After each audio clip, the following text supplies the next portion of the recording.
Hi everybody, it's me, Cindy again, and I'm so glad that you're watching this video today. And today, as you saw by the title of this video, we're going to be talking about taking a bite out of emotional eating. Most of us, if you're watching this, it's probably because you or someone you love is overweight. And it may be 5 pounds, 10 pounds, 20 pounds, 50, 100 pounds or more. And those of us who get heavier and heavier over the years. It's sometimes it's metabolic, but sometimes it's a fluke. But most times it's because we respond to things by eating. Because if we were just eating, a reasonable breakfast, lunch, dinner, and then maybe a snack in the afternoon or evening, chances are we would not find ourselves in the situations we're in. So I thought it was important to talk about.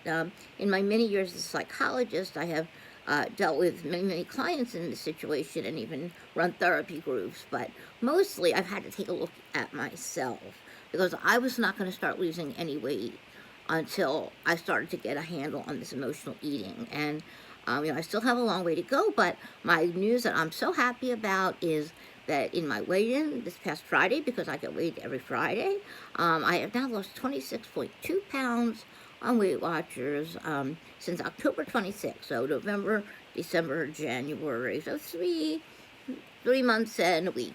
So I'm pretty happy with that and really grateful. So anyway, let's take a bite out of this emotional eating problem. So first of all, like as I said, most of us got to be overweight because we overeat. And some of us are even compulsive overeaters, which means we have no control over our eating.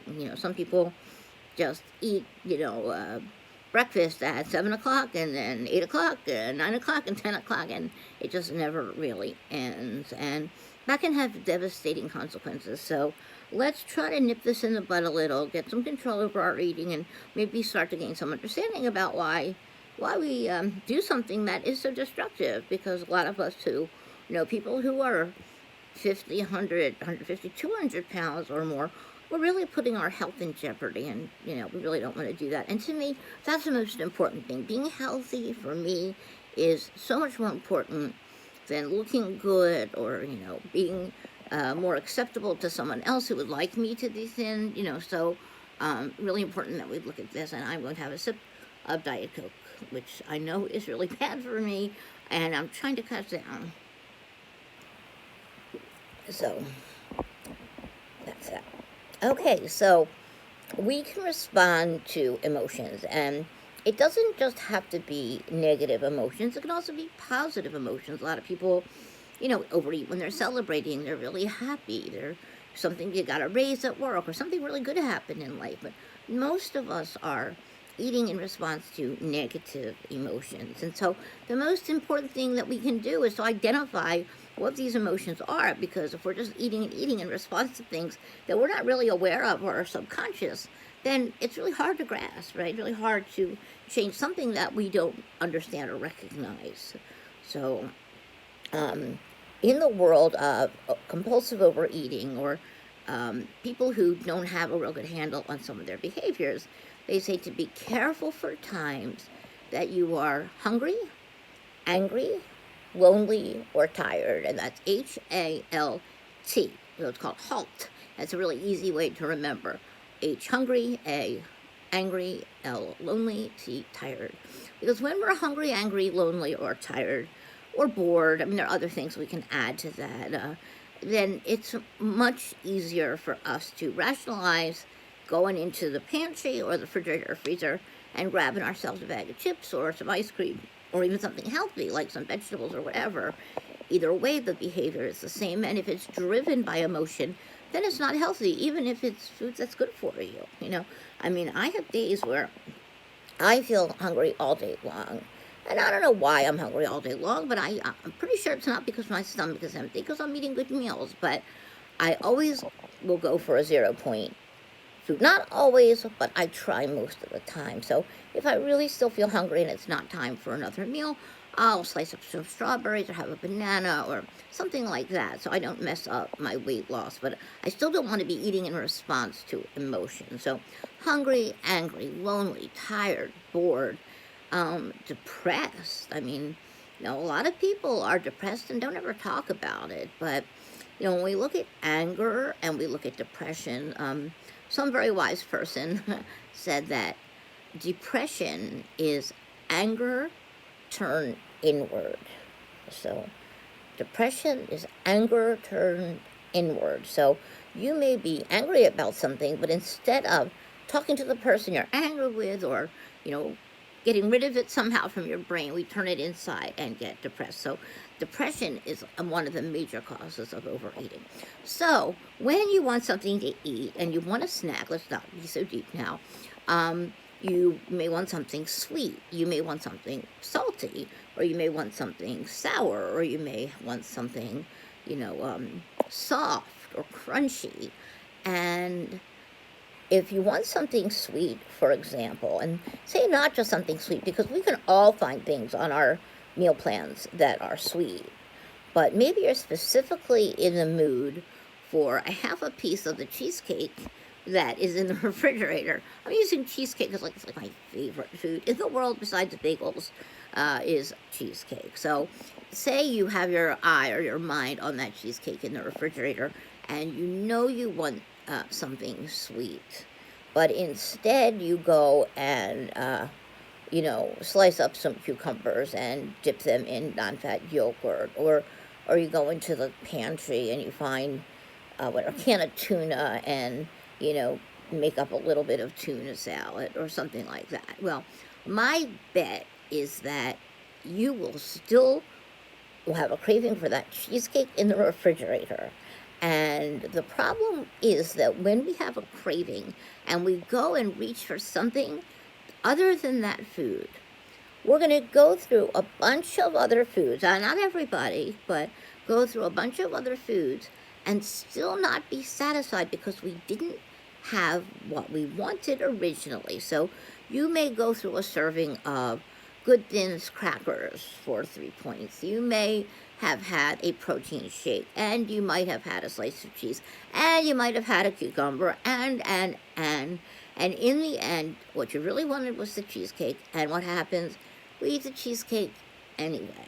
So my theory on that is, if you want to save yourself some points and some aggravation and some time and some emotional distress, and you have a craving for cheesecake, and I don't mean not every day, certainly not all day long, but, what I would do now that I know this about myself, that I'll continue to eat the foods I don't want and still wind up eating the cheesecake, is I start out, cut off a piece of cheesecake and eat it and be done, and that really, in the long run, it saves you emotional distress, it saves you from being frustrated, but it will also help the scale to go down, because you haven't eaten 5 different foods to avoid eating the thing that you really wanted. So we really need to pay attention. Also, if you're in the mood for something sweet and you have something salty, even if it's something you love, it's not going to satisfy what your emotional self is wanting,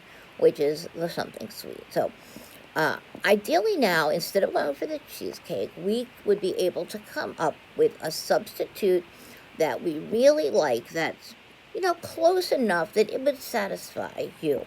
So for me now, on Weight Watchers, if I wanted a piece of cheesecake, well, first of all, I don't bring it in the house. But second of all, if I wanted that, I know I want something sweet and that I really, really like. So my go-to would be a Yasso frozen yogurt popsicle, or my very favorite sweet thing that is only 2 points is a Fiber One brownie.